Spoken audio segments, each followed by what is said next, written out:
하나님의 말씀을 우리가 창세기의 말씀을 통해서 우리에게 보고 있습니다. 우리가 지난해에 이어서 우리가 하나님 앞에 말씀 창세기 35장에 있는 말씀을 통해서 오늘 야곱에게 하셨던 베델로 올라가라, 그 말씀이 날마다 저와 여러분들 속에 간직되어지기를 원합니다.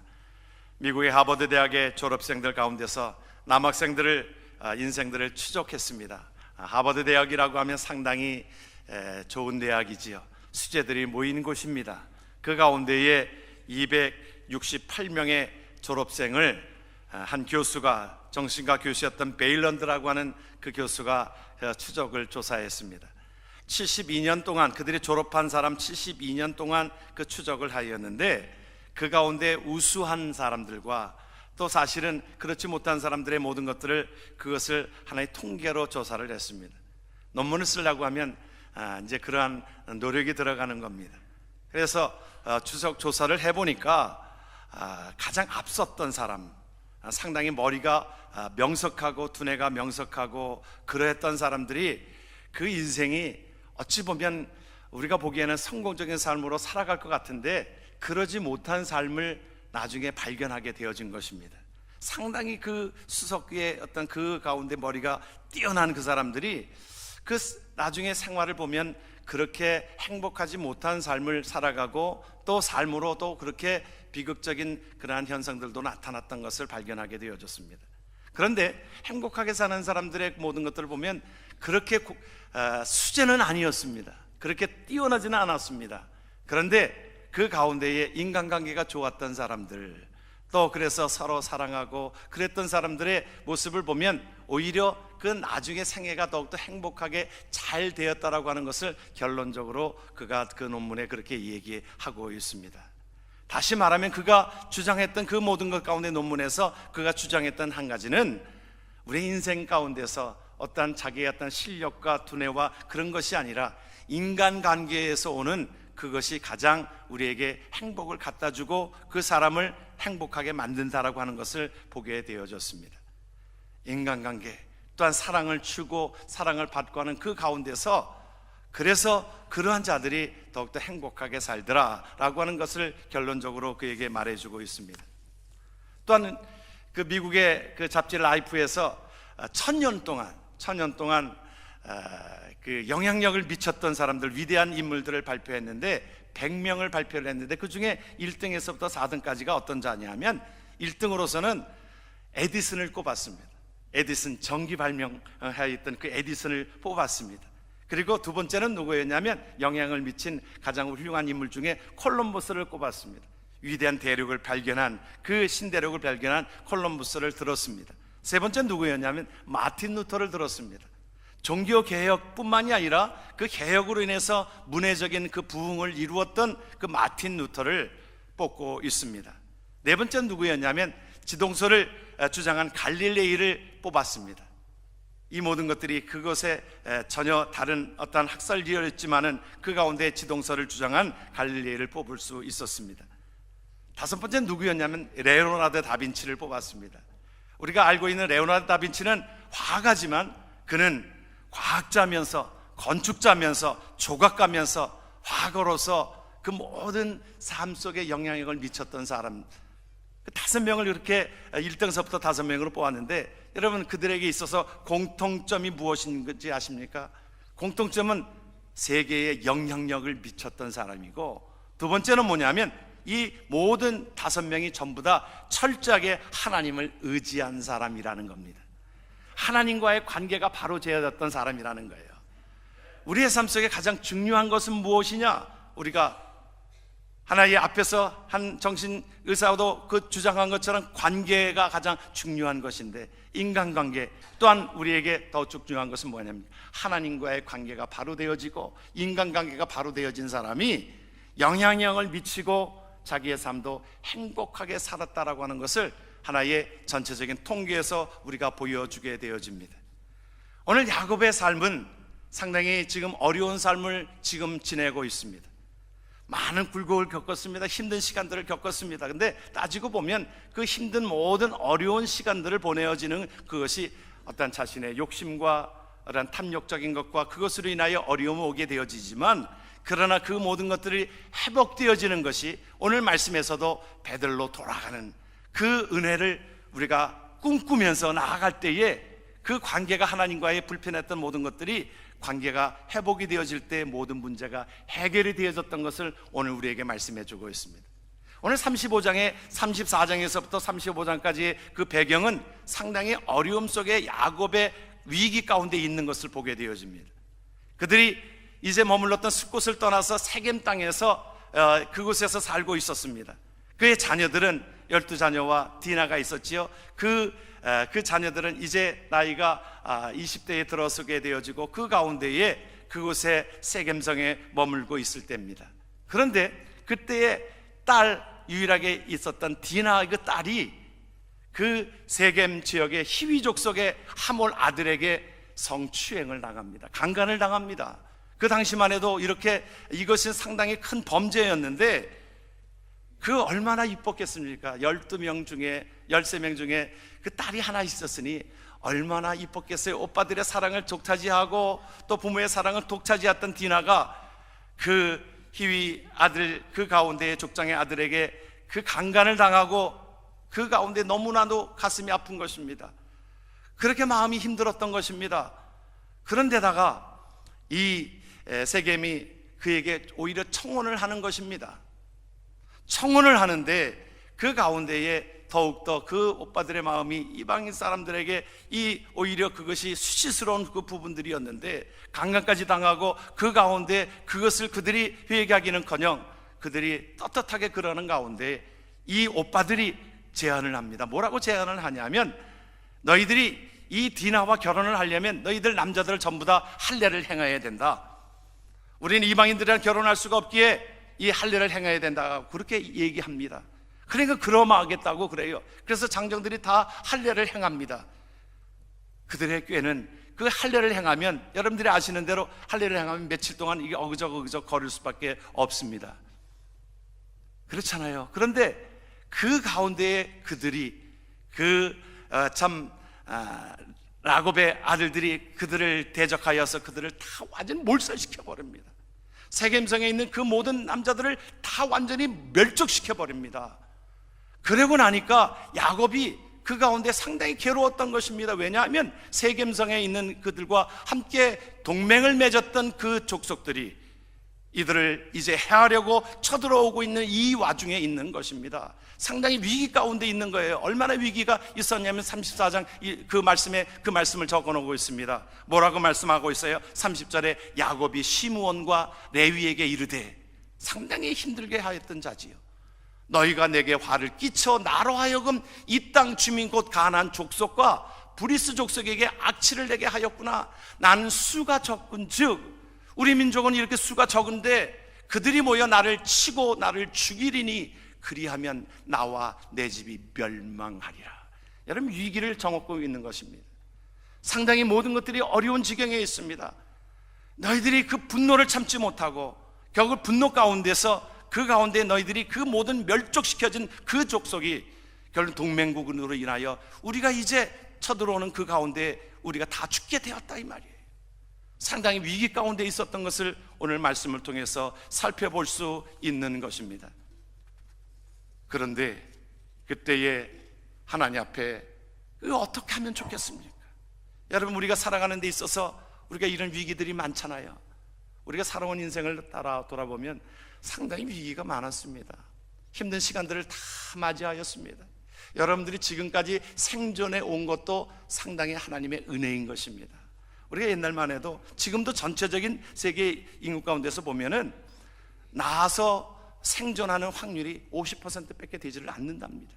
우리도 그러지 않았어요? 우리가 30년대 태어나신 분, 40년대 태어나신 분, 50년대 태어나신 분들이 그 가운데에 자녀들을 많이 낳습니다. 왜 그러냐면, 왜 그래요? 많이 죽으니까. 그래서 어느 가정은 형제가 10명이나 되어지고 12명 뭐 그렇게 되어지는 분들이 있잖아요. 그런 분들이 죽지 않고 다 살아나면 형제들이 상당히 많고, 어느 집은 이렇게 죽고 저렇게 죽고 전쟁에 죽고 또한 병에 죽고 또 가난해서 죽고 여러 가지로 죽은 경우들이 상당히 많습니다. 그래서 보면 우리가 옛날에는 전부 다 자기 호적 나이와 자기 나이가 다른 사람들은 그 이유가 있어요. 왜냐하면 100일 전에 사람들이 많이 죽었거든요. 돌 때까지도요, 이게 산다고 보장을 못했던 것입니다. 그러다 보니까 이제 언제 죽을지도 모르고, 그러니까 호적에 올리지를 못한 거예요. 그래서 우리가 옛날에 보면 100일 잔치를 크게 했던 이유 중에 하나는 그런 기원입니다. 이제 100일 정도 이제 하면 이제 생명이 살았다 그러잖아요. 요새 우리가 100일 잔치, 돌잔치는 새로운 의미를 가지고 있지만, 옛날에는 생존하였으므로 잔치를 벌이는 거였습니다. 100일 잔치, 돌잔치가 그런 의미를 가지고 있잖아요. 옛날에 해놨던 분들은 다 그렇습니다. 그 어려움 속에서도 우리가 잘 온 생애들을 돌아보면, 우리가 우리의 역사 가운데서 30년대 40년대 태어났던 분들은 그 일제에 또 그 가운데 가난과 굶주림과 전쟁과 질병과 모든 것들을 다 경험하면서도 그래도 이렇게 살아온 것은 하나님의 은혜라고 할 수밖에 없습니다. 우리가 살아온 생애 가운데 물론 지금 태어나는 세대도 뭐 어렵겠냐고 그러지만 생존 경쟁이 얼마나 더 치열한지를 모릅니다. 점점 질병은 더욱더 심해져 가고 있고, 질병 가운데서 어려운 가운데 우리가 지내고 있는 모든 역사 가운데 보게 되어지면 그 가운데 살아온 것이 하나님의 은혜라. 야곱의 생애를 우리가 함께 봅니다. 야곱의 생애를 우리가 야곱의 생애 가운데서 많은 시간들을 보내어서 우리 성경에 보게 되어지면 야곱의 생애가 상당히 많이 있어요. 아브라함과 이삭과 야곱, 그 가운데 야곱의 생애를 상당히 많은 부분들을 차지하고 있습니다. 저는 그렇게 믿습니다. 뭐냐면 하나님께서 야곱의 생애를 하나님이 축복하셨던 생애가 저와 여러분들의 생애라고 믿어집니다. 야곱이 어느 때는 그러잖아요. 아니, 어떻게 겉모술수를 쓰고 거짓 난무하고 그 가운데 때로는 부정직하고 또 속이는 자를 하나님께서 그를 이스라엘이라 이름을 주어졌는가. 여러분, 그 가운데 저의 그 말씀을 보면서 위로를 받습니다. 하나님의 위로를 받는 것은 뭐냐면, 하나님께서 야곱을 택하여 주셔서, 하나님은 야곱을 사랑하여 주셔서 복중에서부터 하나님은 그를 축복하셨습니다. 하나님의 축복으로 말미암아 하나님께서 야곱을 귀하게 여기셨던 삶이, 여러분 그렇지 않아요? 여러분 위로가 되지 않아요? 하나님께서 야곱을 사랑하시는 하나님, 우리가 잘나서가 아니라 하나님의 주권적인 사랑으로 말미암아 우리를 품으셔서 하나님의 백성 되게 하시고 저와 여러분들의 삶을 그리스도인이라고 부르신 그 하나님의 은혜가 저와 여러분들 속에 있는 줄 믿으시길 주의 이름으로 축원합니다. 여러분, 우리가 잘나서 우리를 하나님께서 그리스도인이라고 부르셨는가요? 아니에요. 하나님께서 전폭적인 하나님의 사랑으로 말미암아 하나님께서 그 위기 가운데서도 하나님의 자녀이기에 하나님께서 우리를 건지시고 인도하신 하나님의 은혜가 있는 줄을 믿습니다. 하나님 앞에 저와 여러분들의 삶이 그 위기 가운데서 하나님 앞에 야곱에게 주님은 뭐라고 말씀하셨어요? 하나님 앞에 그 기억을 상기시켜 줍니다. 무엇이었냐면 창세기 28장에 야곱은 하나님 앞에 그렇게 다짐했던 것이 있습니다. 어렵고 힘들고 그러한 때에 그가 노숙자로 야곱이 그 가운데 야곱이 베델에서 그 노숙자의 삶을 살고 있었을 때에 하나님은 나타나셔서 뭐라고 말씀하셨어요? 하나님이 그렇게 말씀하고 있는데 야곱이 그렇게 고백합니다. 하나님이 나와 함께 계시사 내가 가는 이 길에서 나를 지키시고 먹을 떡과 입을 옷을 주시어 내가 평안히 아버지 집으로 돌아가게 하시오면 여호와께서 나의 하나님이 되실 것이요 내가 기둥으로 세운 이 돌이 하나님의 전이 될 것이요 하나님께서 내게 주신 모든 것에서 10분 1을 내가 반드시 하나님께 드리겠나이다. 하나님 앞에 그렇게 다짐을 합니다. 베델에서 하나님을 만나고 나서 하나님 앞에 그렇게 하나님 평생 하나님 중심으로 살겠습니다. 예배 중심으로 살겠습니다. 물질을 하나님 앞에 먼저 드리고 하나님 앞에 11조 생활을 하겠습니다라고 다짐하였던 것이 야곱이 하나님을 만났을 때에 하나님께서 나에게 축복해 주시는 하나님의 은혜 가운데 그렇게 고백한 것입니다. 그런데 시간이 지날 때에 하나님께서 그 모든 것들 속에 야곱에게 축복하셨지요. 축복하셨는데 하나님께서 모든 것들 속에 이가 세겜 땅에서 머물면서 그들에게 있어서는 하나님 앞에 부분적으로만이 나아갔던 것을 기억합니다. 우리가 위기 가운데 하나님 앞에 하나님 이거 이루어주세요. 그러다가도 하나님께서 모든 것들을 축복해 주시면 하나님의 사랑을 잊어버리는 것이 야곱과 같은 우리의 모습이라고 생각이 되어집니다. 그들에게 있어서는 이제 숫곳에서 세겜 땅으로 옮겨왔을 때에 그들의 마음은 하나님, 온전히 하나님 중심이 아니라 인간적인 욕심과 인간적인 그 모든 것들 속에 나아갔던 것입니다. 인간의 욕심을 가지고 그 세겜 땅에 거하면서 어떤 세상의 어떤 문화에 그들에게 젖어져 있었습니다. 자녀들이 그 세상의 문화에 젖어져 있었습니다. 세겜 땅은 훨씬 더 살기가 좋았던 그곳이기에 그곳에서 머물면서 인간적인 어떤 세상에 욕심을 내어지고, 한쪽은 그래서 세겜이라고 하는 것은 부분적인 것이다 라고 하는 내용이 포함되어져 있어요. 그러니까 야곱이 그 가운데 시간이 지나면서 육신적으로 좋은 것들을 더 찾아가는 가운데 한쪽에는 하나님 앞에 완전히 하나님을 버린 것도 아니었습니다. 그런데 인간적인 마음으로, 인간적인 욕심과 그곳에 마음을 둠으로 인해서 오히려 그 마음이 둘로 갈라지게 되어진 지경에 위기가 닥친 것입니다. 하나님과의 관계가 이것이 불편해질 때에 그곳에 사탄이 들어가게 되어지는 것입니다. 한국에서 옛날에 그 성수대교가 무너질 때에 보게 되어지면, 성수대교가 무너져가지고 수십 명이 그냥 폭삭 주저앉아가지고 죽게 되어졌잖아요. 한국에 보면은, 그럴 때 보면은 그 이음새의 부분이 금이 가서 그것이 점점 벌어지고 나서 결국에는 급기야는 그것이 하나의 다리가 무너지게 되어지는 겁니다. 우리가 하나님과의 관계가 이것이 끈끈해지지 않고 이것이 불편해지면, 이것이 틈이 가게 되어지면 누가 그곳에 들어옵니까? 여러분, 하나님과 우리와의 관계에서 틈이 벌어지면요, 하나님 앞에 예배하는 것도 뒤로 하고 하나님 앞에 나아가는 열심도 뒤로 하고 틈이 멀어지게 되어지면 사탄이 그 틈에 들어와서 완전히 갈라놓습니다. 가정도 그렇잖아요. 가정도 부부가 틈이 생기면 그곳에 누가 들어와요?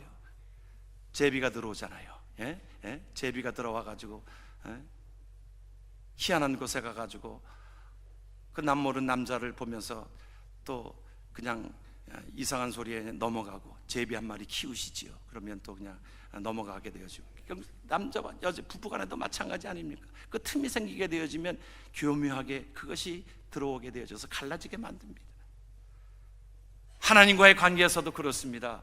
우리가 하나님의 말씀을 의심하고 하나님의 말씀대로 살지 못하고 하나님의 뜻대로 살지 못하고 인간 중심, 세상 중심으로 나아가게 되어지면 그곳에 어김없이 사탄은 틈을 타고 들어옵니다.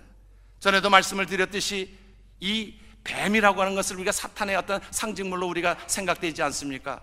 땅꾼들이 이제 뱀을 잡을 때에, 뱀을 잡아가지고는 자루 속에다 집어넣을 때에 꼭 하는 것이 있습니다. 꼬리를 자르고 그 이빨통 나오는 이빨을 자르고 그 자루에다가 집어넣습니다. 땅꾼들이. 왜냐하면 그 꼬리를 자르는 이유가 있어요. 이 모든 뱀에는 꼬리의 힘이 상당히 힘이 셉니다. 그래가지고 꼬리의 힘이 얼마나 세냐 하면 이 장독에다가 그 뱀을 집어넣고 거기다 장독대 그 위에다가 그 뚜껑을 닫고 거기다 돌을 얹어놔도요, 조금 틈만 있으면, 꼬리가 그 나갈 틈만 있으면 그것을 들쳐내고 나온다는 겁니다. 그러니까 이 뱀은 꼬리에 힘이 있어요. 힘이 있어요. 그래서 원래가 이 모든 동물에는요, 그래서 꼬리에 힘이 있어서 꼬리곰탕이 그래서 귀한 겁니다. 꼬리에 영양가가 많고요, 새우에도 꼬리에 영양가가 많고요, 다 꼬리 힘으로 가는 것은, 꼬리 힘으로 가는 건 꼬리가 상당히 영양제가 많습니다. 그건 아멘으로 할 건 아닌데, 우리가 하나님 앞에 저와 여러분들이 살아가는데요, 하나님과 인간과의 관계에서 이것이 틈이 벌어지면 그곳에 사탄이 들어가서 결국에는 하나님과 이것이 결별되고 맙니다. 그래서 하나님께서 뭐라고 말씀하시는 거예요? 베들로 돌아가라, 베들로 돌아가라고 말씀하는 것입니다. 하나님 중심으로 우리에게 나아가라고 말씀합니다. 1절을 다시 한번 말씀을 봅니다. 우리가 때로는 위기 가운데 있습니까? 힘든 것 가운데 있습니까? 오늘 주의 음성을 듣기를 주의 이름으로 축원합니다. 1절의 말씀을 같이 한번 봅니다. 일어나 베들로 올라가서 거기 거하며 내가 내 형 에서의 낯을 피하여 도망하던 때에 내게 나타났던 하나님께 거기서 단을 쌓으라. 하나님 앞에 나아가도록, 하나님 앞에 예배하도록 나아가도록 우리에게 원하고 있습니다. 하나님께서 우리에게 말씀해 주시는 것은 하나님과의 바른 관계가 맺어지기를 원하는 것이 하나님이 우리에게 축복해 주시려고 하는 하나님의 마음이 담겨져 있는 것입니다. 인간적인 방법으로 떠난 그들에게 하나님께서 우리에게 말씀합니다. 이전은 우리에게 그렇게 말씀하고 있잖아요. 하나님 앞에 그렇게 다시 한번 당부합니다. 구체적으로 하나님 앞에 어떻게 하나님 앞에 베들로 나아가느냐, 같이 한번 말씀을 봅니다. 야곱이 이에 자기 집사람과 자기와 함께한 모든 자에게 이르되 너희 중에 이방 신상을 버리고 자신을 정결케 하고 의복을 바꾸라. 여러분, 베델에 오라간다라고 하는 의미는 물론 그곳에 이주하여서 그곳에 거하라고 하는 의미도 있지만, 예배라고 하는 그 모든 것 가운데 하나님 앞에 뭐라고 말씀하냐, 이방 신들을 버려라. 너희들이 돌아보라. 세상을 더 의지하고 세상 사람들이 하는 대로 이방 신상들을, 그것들이 너희들이 가지고 있는 그 부분들 속에 버리라 말씀하고 있습니다. 우리가 그럴 것입니다. 아니, 우리에게 지금 이방 신상이 없는데요. 여러분, 이것은 우리에게 우상을 섬기는 그 모든 것 속에 하나님보다 더 사랑하는 것이 있지 않느냐, 이 말이에요. 여러분, 하나님은 우리에게 축복해 주시기를 원하시는 분이십니다. 좋은 것을 주시기를 원하시는 분이고 좋은 것으로 우리에게 주십니다. 그런데 그 축복된 그것을 받고서 내가 그 축복된 그것에 집착하고 그것에 내 마음을 드리고, 예를 들어 봅시다. 우리가 하나님께서 우리에게 축복해 주셔서 사업이 잘 되게 하십니다. 하나님 앞에 그러면 내가 바빠서 내가 예배 드릴 시간이 없습니다. 하나님이 나에게 축복해 주셔서 물질을 주셨습니다. 내가 이제 물질이 많아졌지만 내가 쓸 일이 더 많기 때문에 내가 11조를, 적을 때는 오히려 11조를 드릴 수가 있었는데 물질이 커지면서 내가 11조 드리기가 쉽지 않습니다. 그런 얘기를 많이 하잖아요. 여러분들 그렇지 않아서 다행이에요. 그래요. 그런데 그런 사람들이 많아요. 하나님이 주신 그 축복이 있는데 그것에 집착하여서 예배하는 것들 다 잘라먹고, 기도하는 시간 다 잘라먹고, 하나님 앞에 드리는 물질을 다 잘라먹고. 여러분, 말라기가 제일 이스라엘 백성들이 불평이 많았던 그 부분들 속에 있는 장면입니다. 말라기에 보게 되어지면 말라기에 그들이, 하나님, 우리가 왜 이렇게 일 힘들어야 합니까? 왜 정의가 실현되지 않습니까? 왜 우리의 생활고가 이렇게 힘들어집니까? 그렇게 불평하고 있는 그때에 하나님께서 말라기를 통하여 너희들이 제대로 예배를 드렸느냐? 하나님 앞에 제대로 하나님 앞에 물질을 드렸느냐? 11조를 드렸느냐? 하나님 앞에 책망하고 있는 모습이 말라기에 나와 있는, 구약 성경의 맨 마지막에 나와 있는 말씀 아닙니까? 이들에게 있어서 그들이 한쪽에 거하면서 그곳의 세상 속에 마음을 들여서 그들의 마음이 이방 신상을 버리라, 우리에게 말씀해 주고 있는 거, 하나님보다 더 사랑하는 그것을 너희들이 버릴 때에 하나님께서 우리에게 축복해 주시다라고 약속하고 계시는 것입니다. 그러면서 우리가 자신을 정결케 하라, 우리의 옛사람을 버리라. 내가 예수 믿고서 하나님 앞에 다짐하고 하나님 앞에 빛과 소금의 역할을 감당하는 하나님의 백성으로 살기로 작정하면서도 내가 옛날의 습관을 그대로 가지고 있고, 옛날에 더럽고 추한 어떤 습관들, 구체적으로 표현하진 않겠지만 우리가 말과 행동과 모든 것들 속에 너의 자신을 정결케 하라.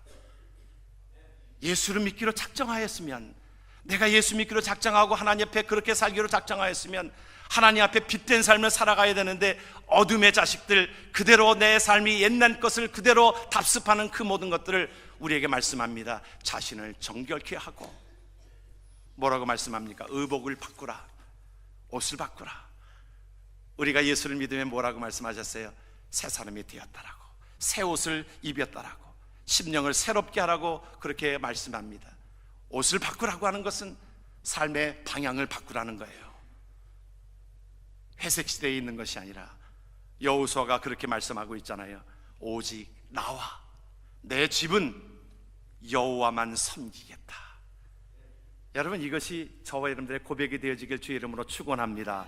여호와도 섬기고 세상도 섬기고 이중으로 그렇게 살아가는 인생이 아니라, 내가 하나님 앞에 구원받은 백성, 하나님께서 영원한 것을 우리에게 주시고 하나님께서 우리에게 축복해 주신다라고 약속하신 그분 앞에 여호와만 섬기겠노라 하며 나아가는 하나님의 백성 되어지기를 주의 이름으로 축원합니다. 그러므로 우리가 하나님 앞에 신앙생활에 방해되는 모든 것들을 버리라는 거예요. 옷을 벗어버리라는 것은, 의복을 바꾸라고 하는 것은, 성경이 우리에게 뭐라고 말씀합니까? 우리를 경주하는 자라고 우리를 뽑으셨다 그랬지 않았어요? 우리를 선수로 뽑으셨다 그랬잖아요. 경주하는 자라고. 하나님 앞에, 하나님의 백성들은 하나님의 나라의 선수들입니다. 우리가 말하고 있을 때 경기하는 자라고 하면 마라톤 경주를 우리가 상상해 볼 수 있는데요, 마라톤 경주에서 여러분, 마라톤 경주하는 사람들 보면 어떻게 합니까? 옷이 단촐하잖아요. 예? 그들은 옷을 가볍게 입습니다. 반바지에다가 티셔츠 하나, 그거면 됩니다. 그렇죠? 옷이라고 하는 건. 거기다가 뭐 덥다고 뭐 이렇게 춥다고 거기다 덧입지 않습니다. 아마 그들은 그럴 거예요. 아마 속옷도 안 입을 것 같아요. 저는 생각해 보는 겁니다. 아주 최대한 가볍게 하려니까, 최대한 가볍게 하려니까. 다 우리가 신앙생활 하는 가운데 우리 경계하는 자들인데요, 우리가 신앙생활에 방해되는 모든 것들은 그것을 이제 버릴 수 있는 바꾸어가는 그러한 삶을 우리에게 말씀해 주고 있습니다. 하나님께서 우리에게 말씀해 주고 있는 그 삶의, 그것이 바로 참된 예배자의 모습입니다. 우리가 저와 여러분들이 하나님 앞에 예배드리러 옵니다. 그래서 베델에 가서 단을 쌓으라고 하는 것은 너희가 이방 신상을 버리고 자신을 정결케 하고 의복을 바꿈으로 하나님 앞에 나오는 저와 여러분들의 삶이, 그것이 참 예배자라고 말씀하고 있는 겁니다. 여러분, 저와 여러분들의 삶이, 여러분, 예배는 드리는 거예요? 예배는 보는 거예요? 우리가 쉽게 예배를 본다고 얘기합니다. 그러나 예배는 보는 것이 아닙니다. 관객의 입장이 아닙니다. 여러분, 우리가 예배를 드릴 때, 여러분들이 하나님 앞에 예배를 드릴 때, 내가 하나님 앞에 드려지는 삶으로 드려질 때에 은혜가 되어지고 내 삶을 드리는 한 부분입니다. 우리가 찬양을 여러분들이 하나님 앞에 드릴 때에도, 찬양을 잘하나 못하나 보자, 여러분, 그건 관객의 입장입니다. 그러나 내 삶이 하나님 앞에 녹아지고 하나님 앞에 드려지는 삶이 되어질 때에 하나님 앞에 그 찬양을 함께 드리는 겁니다. 여러분, 우리가 찬양돼야지만, 여러분, 우리가 보게 되어지면요, 은혜가 안 됩니다. 잘하나 못하나, 누가 틀렸나 오르나, 그거 보다 보면요, 예배가 안 됩니다. 그런데 내 삶을 함께 예배 찬양하는 겁니다. 설교를 하는 저도 여러분들이 볼 때 설교를 잘하나 못하나, 죽을 쓰나 밥을 만들게 하나, 여러분, 그렇게 관점으로 보면요, 여러분, 보는 것은 예배가 되질 않습니다. 관객의 입장에서는 그것은 분별할 수는 있어요. 판단할 수는 있어요. 잘한다 못한다 구분할 수는 있어요. 그러나 그것이 나에게는 은혜가 되지 않아요. 하나님 앞에 참된 예배자는 하나님 앞에 내 삶을 드리는 겁니다. 말씀 속에 하나님 앞에 내 삶을 드리는 겁니다. 오늘 우리에게 그 예배를, 우리에게 진정한 신령과 진정으로 예배하는 것을 우리에게 말씀해 주고 있어요. 우리를 돌아보기를 원합니다. 아마 우리의 하나님 앞에 저와 여러분들의 삶 속에 힘든 모든 시간들을 겪는 많은 분들도 있을 것입니다. 야곱이 당한 그 어려움 속에서, 힘든 것 속에서 하나님 앞에 야곱은 그 가운데 하나님의 음성을 들었다는 것입니다. 하나님의 음성은 무엇입니까? 베들로 올라가서 너희 중에 이방 신당을 버리고 하나님 앞에 정결하게 하고 하나님 앞에 의복을 바꾸라고 하신 그 말씀을 통하여 하나님 앞에 의로운 자로 나아가는 하나님의 백성 되어지기를 주의 이름으로 축원합니다. 그럴 때에 여러분, 하나님이 축복해 주십니다. 오늘 말씀해 보게 되어지면 담겨져 있는 말씀 속에서 5절의 말씀을 보면은 그들이 떠났으나 하나님이 그 사면 고울들로 어떻게 해요? 크게 두려워하게 하셨으므로 야곱의 아들들을 추격하는 자가 없었다. 여러분, 누가 물리쳐 주신 거예요? 나는 물리칠 수가 없습니다. 야곱이 상당히 그 가운데 두려움이 있었지만 하나님께서 그 물리쳐 주셨습니다. 나는 할 수 없지만 주께서 나와 함께 하시는 것입니다. 할 수 있거든이 무슨 말이냐? 믿는 자에게는 능치 못함이 없느니라. 할렐루야. 하나님께서 우리의 삶 속에 하나님이 거두어 주시면 내 삶 속에 때로는 내가 해결할 수 없는 경제적인 문제, 자녀 문제, 물질 문제, 모든 것들이 내가 할 수 없지만 하나님께서 하시면 이것은 아무것도 아니라는 겁니다. 그것이 바로 하나님이 주시는 축복이에요. 하나님께로 나아갔을 때 야곱의 아들들을 추격하는 자가 없었다. 하나님이 하신 것입니다. 또 이어지는 말씀의 9절의 말씀을 보니까 그렇게 말씀합니다. 야곱이 밧단 아람에서 돌아오며 하나님이 뭐예요? 다시 한번 말씀을 봅니다. 하나님이 다시 야곱에게 나타나사 그에게 복을 주셨다. 할렐루야. 하나님께서 이 모든 그 위기 가운데 여러분 전반부와 후반부가 이렇게 달라지잖아요. 하나님 앞에 베들레로 나아가서 그들의 삶을 회개하고 하나님 앞에 나아갔을 때에 하나님께서 그들에게 추격하는 자가 없게 하시고 복을 주게 되어주시고, 여러분 11절 12절의 말씀을 보게 되어지면 그에게 이르되 나는 전능한 하나님이라 생육하며 번성하라 한 백성과 백성들의 총회가 내게서 나오고 왕들이 내 허리에서 나오리라. 내가 같이 한번 말씀을 봅니다. 아브라함과 이삭에게 준 땅을 내게 주고 내가 내 후손에게도 그 땅을 주리라. 할렐루야. 하나님의 나라를 이으게 한다는 말입니다. 하나님의 축복이 임한다는 말입니다. 우리가 성경을 보면 탕자의 비유에서 탕자가 잘한 일이 무엇입니까? 여러분 탕자는 99%를 잘못했습니다. 잘못한 것으로 인하여 아버지를 떠난 것으로 인하여 그의 삶의 모든 것들이 잠깐 동안은 가지고 간 돈으로 흥청망청 쓸 수 있었고 그것의 쾌락을 누리는 삶을 살았을지 모르겠습니다. 그런데 그의 삶에 그 모든 것들이 떨어지고 어렵게 되어지고 한 일은 아버지께 한 일은 아무것도 한 일이 좋은 일이 없습니다. 아버지의 속을 썩였고 떠나감으로 인하여 비극이 찾아오게 되어졌고 또 아버지의 뜻하는 바로 살지 못하고 옛사람에 적혀져서 세상적인 그 타력적인 그 모든 것들에 돈을 다 흥청망청 쓰고 잘한 건 하나도 없습니다. 그런데 잘한 건 하나가 뭐예요? 잘한 건 아버지께 돌아가자. 아버지께 돌아가자. 여러분 그 결단이었습니다. 돌아간 그 결단으로 인하여 아버지는 그에게 먼저 달려갑니다. 그 결단으로 인하여 달려감으로 하나님께서 그를 품으셨어요. 그리고 그에게 옷을 입혀주고 금과 각재를 끼워주고 잔치를 베풀고 그에게 모든 권한을 주어지게 되어지고 축복을 해주시는 것을 기억합니다. 하나님은 이러한 분이세요. 하나님은 우리의 탕자의 하나님이세요. 우리가 저와 여러분들의 삶이 때로는 힘들고 낙심되고 그럴 때 오늘 베들로 올라가자. 하나님께로 나아가자. 자신을 돌아보고 하나님께 나아감으로 인하여 하나님의 축복된 삶을 회복되어지는 저와 여러분 되기를 주의 이름으로 축원합니다. 기도합니다.